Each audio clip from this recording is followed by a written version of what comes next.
Okay, I was expecting 2 of you. Unfortunately, my placement buddy is off sick.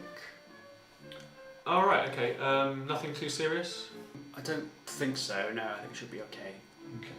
So, how has the week been overall?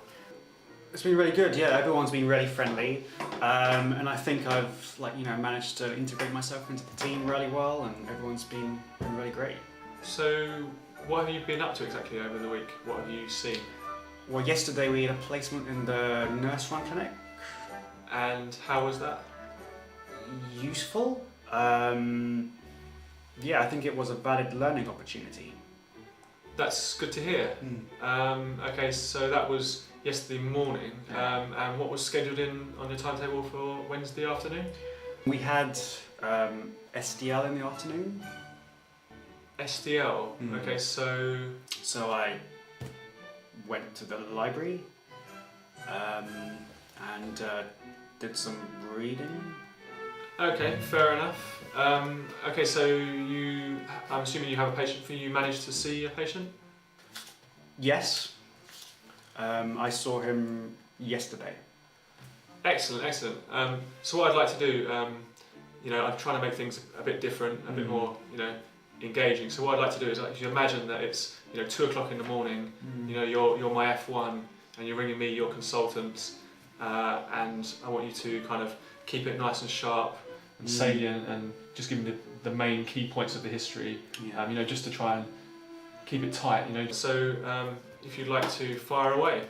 Okay. Right. Well, I saw a 43-year-old Glaswegian pub landlord who presented to A&E at 2 o'clock in the morning with hematemesis. Okay, so I'll stop you there. So what should you be looking for in a patient like this?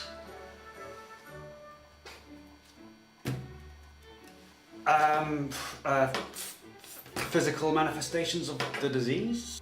Okay, I was thinking more about him personally. For instance, how would you make an assessment of the extent of his drinking?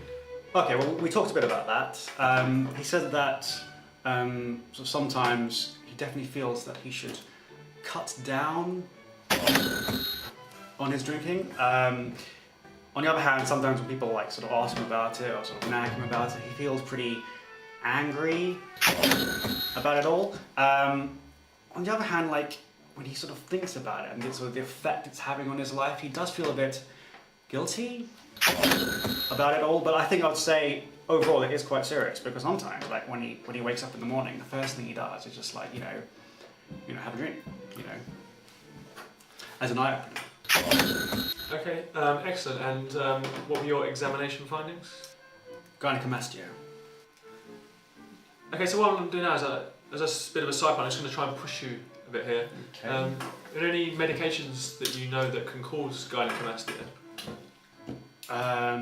Spironolactone, digoxin, cimetidine, alcohol, obviously.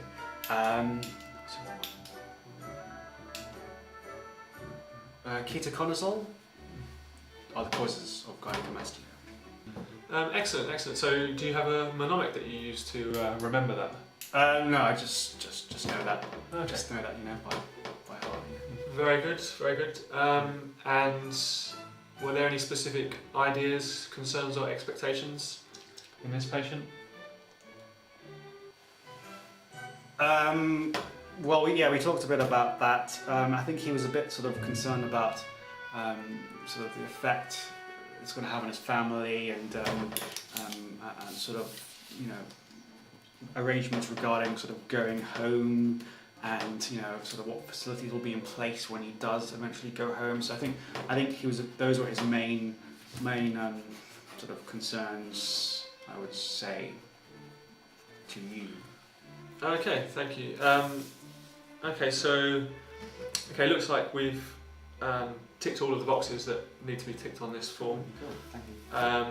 Okay, so I think I have to give you a global assessment, don't I? So I think overall, I think I'm going to give you satisfactory overall. I think that was an adequate feedback. I think you covered everything that needs to be covered.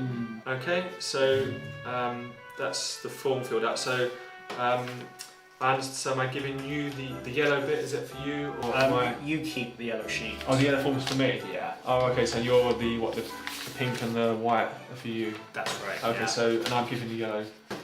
Okay. So thank you for coming in today and doing the feedback session, and also obviously give my regards to your colleague, and hopefully they'll get better soon. Yeah, hopefully so. Okay. Thank you very much. Thank you very much indeed.